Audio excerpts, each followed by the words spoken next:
Hello beautiful people, how are you doing today? I hope you're good. In today's video, let's bake bread in a pot. I'll start by adding in my bread flour, and I added in the yeast. I also added in the sugar and milk powder. I also brought in salt,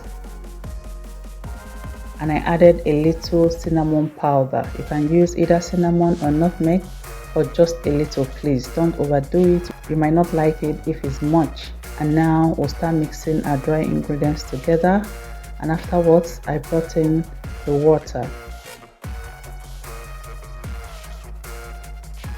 And we're going to start stirring this together, mixing it together to combine properly to form a shaggy dough. At this point, I cleaned my spatula and I came in with my washed hands, and we are going to keep mixing this. Initially, you might be tempted to think that this is too dry. The yeast is also a wet ingredient, don't forget that. And as you're working on it, it's getting wet also. And I transferred the dough to my work table, and I brought in butter. You can also use margarine. And we'll start mixing this in together for the butter to absorb into the dough. This might get messy. Be handy with your scraper to scrape it off if it gets too messy. Initially, the dough might look too sticky in handling it, but knead it for at least 2 minutes before you bring in additional flour. Don't be tempted to add in lots of flour so that it doesn't overpower your other ingredients. We all use different types of flour depending on the location we are. Some are stronger than others, and if the dough is tough, add in a couple tablespoons of water to loosen it up. And we'll knead this for about 7 to 10 minutes. This is another kneading method I use, where I'll be hitting the dough on top of my work surface. This also works.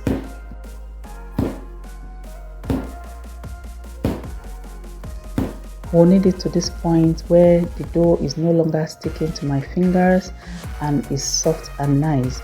And we're going to turn this into a ball shape. We'll roll it tight and nice. And I'll cover this with my plastic wrap for 15 minutes. Just enough time to go wash my dishes. And this is after 15 minutes. This has risen a little bit. I'll transfer it out, and I'll spread out a little flour on my work table and bring in the dough. Gently, I'll deflate it of all its bubble. We are going to shape this into a nice bread loaf. Just observe what I'm doing. You can also do this. If it's too sticky, you rub your hands on the flour. That way you can work with the dough easily. Bread making is a skill I think every family should be aware of. It's not rocket science. You can also bake bread without electricity and without an oven. It's possible, and that's exactly what we're doing in this video. So I'm spreading it out to the size of my pan, and we are going to start folding this. Observe how I'm shaping this.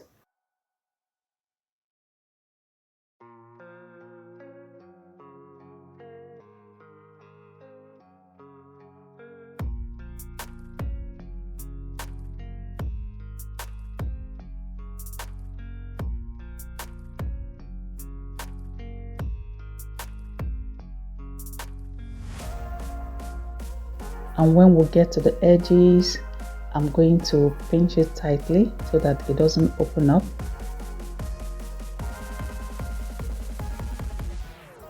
We'll fold this nice and tight, and we'll set this aside.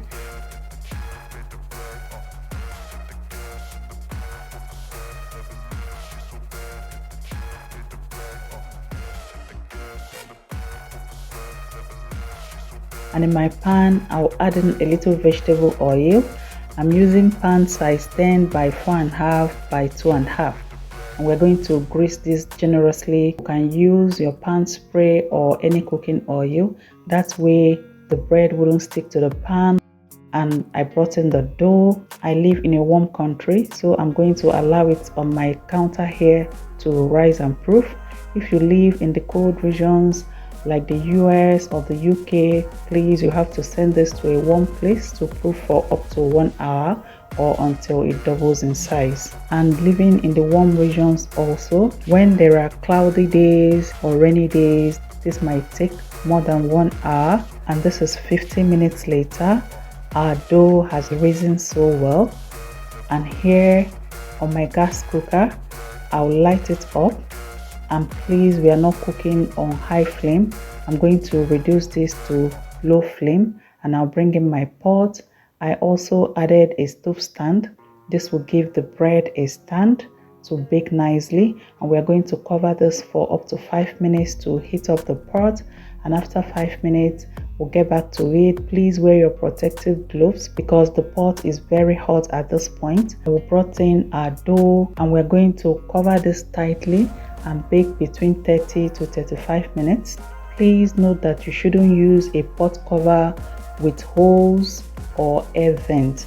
If you want yours very crusty, you have to allow it for up to 40 minutes.